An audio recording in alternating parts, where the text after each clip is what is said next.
Just before we get into this video, guys, if you want to follow me on social media, on Twitter and Instagram, the links are here. And if you also want to support me on Patreon as well and help out my channel, that would be absolutely awesome as well. But let's get on with the video. Talking badly about a franchise that I really like usually wouldn't fill me with any joy, but this does put a smile on my face. Hey guys, it is Wingy here and welcome to a brand new video. Now, it's been a minute since I've uploaded, but I am back now. I was ill, I still kind of am, but hey, I'm a trooper. Anyway, today's video is going to be looking at the Marvel Cinematic Universe and how it can improve. This video was suggested via Patreon by Waluigi the God, so thank you very much for both suggesting the video and supporting me on Patreon. If you want to suggest a video idea for me, then make sure you follow me on Patreon and then I will, take up your suggestions and make them into a video. Anyway, today we are going to be talking about the Marvel Cinematic Universe and how it can improve and how it can be fixed, even though it's technically not that broken. Now, you might be thinking, well, how is it broken? What's bad about it? You know, it has got so many successful and popular movies with so many incredibly popular characters as well. But the Marvel Cinematic Universe, whilst it is a game changer for the movie industry as a whole, there's still a couple things there that are getting wrong. So first and foremost, I want to get this one out of the way because it is kind of the obvious one, and that's its villains. Now hopefully when we get Thanos in Infinity War, that changes. I want to come out of Infinity War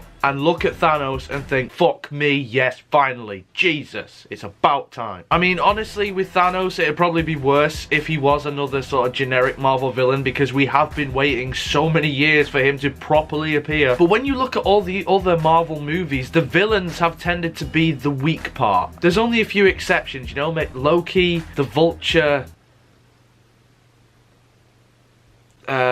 There are a couple others out there as well, but they are very few and far between. Now, I think what Marvel's doing wrong is they are getting the balance wrong between the hero and the villain. A lot of the time when we meet a new villain, we're also meeting their respective hero for the first time as well. And whilst you do need to create a bond between your hero and your audience, you need to do the exact same thing for your villain as well. I think people forget that a villain also needs to be likable, and it also needs to have a backstory. When you look at some of the generic villains that the MCU is given us, they're just people who want to take over the world or destroy the universe or something really cliche like that. And a lot of the times in the movies as well, you don't really explore the villain. They just sort of pop up every now and again. The prime example of this is the Malekith elf guy that was in Thor the Dark World. He was just there. I didn't care about him, even if he was played by Christopher Eccleston. How he took that role, I don't know. For example, the Vulture in Spider-Man Homecoming, he works really well because you get a personal backstory, it's relatable, and to be honest, you can kind of understand why he's doing this, and in some regards, Spider-Man is the one in the wrong. You can see both sides of the argument. Marvel got it perfect when they did Captain America Civil War. Throughout that movie, you don't know who you should side with, Captain America or Iron Man. Even when I watch it multiple times, I still don't know who I side with. They both put forward good cases and they both are morally sort of in the right place. If Marvel did that more, where they have the villain and the hero in a Civil War type battle, where you have one character there and you explore them and where they're coming from, and then the opposite, but they have completely different motives, then it works a lot more. You just have to look at the Netflix series. They really take time to develop their characters. That's why a villain like Kilgrave and the Kingpin, they work so well, because you get time with them. I'm sick of bad guys just sort of being there. So speaking of the Netflix shows, I thought I'd dive into this as well, but for me it's still a problem that the Netflix universe and I guess the TV universe doesn't link up with the movies. Now, is this a major problem that ruins the entire experience? Not really, but it is something that I cannot understand why it hasn't happened yet. In terms of actual story wise, I mean, in terms of the behind the scenes drama, yeah, it is what it is, but surely just give what the fans want. Do you want our fucking money or not? Give us Spider-Man with Daredevil. Give us Luke Cage with Captain America. Give us Iron Fist with Hulk. I don't care. Just put them together. Actually, the Punisher with Captain America. That'd work so much better. But anyway, it really feels at this stage that the Netflix shows are kind of running themselves into the ground. Iron Fist was okay, but The Defenders was a massive letdown. Now, I'm not saying that solely because it isn't linked to the Marvel Cinematic Universe as a whole, or at least properly. But what I am saying is these Netflix shows are clearly running out of steam. They're clearly doing the same things over and over and over and over and over. Corridor fighting, setting. Oh, there's a villain, and oh, it's in New York, and oh, it's gonna be terrible. Very small scale, very realistic and gritty. I've seen it now, I'm fine. What we need is for these Netflix heroes to go on a grander scale and maybe bring the Avenger characters down to a smaller scale so they can cross over. It'd be a change of scenery for both. And besides, so many of these characters in the Netflix shows and in Agents of S.H.I.E.L.D. and all that sort of stuff, they have actual proper genuine connections to a lot of these characters in the comic books to the Avengers. So let's see it. Fuck it. I don't care if people at Netflix aren't getting on with Kevin Feige or whoever. Just listen to me now. We'll buy it. Literally, you can have it as a DVD exclusive or Blu-ray exclusive. Everybody is going to buy that. That's not a massive problem though. That is sort of just like a nitpick, but I did have to address it. Next one is one that really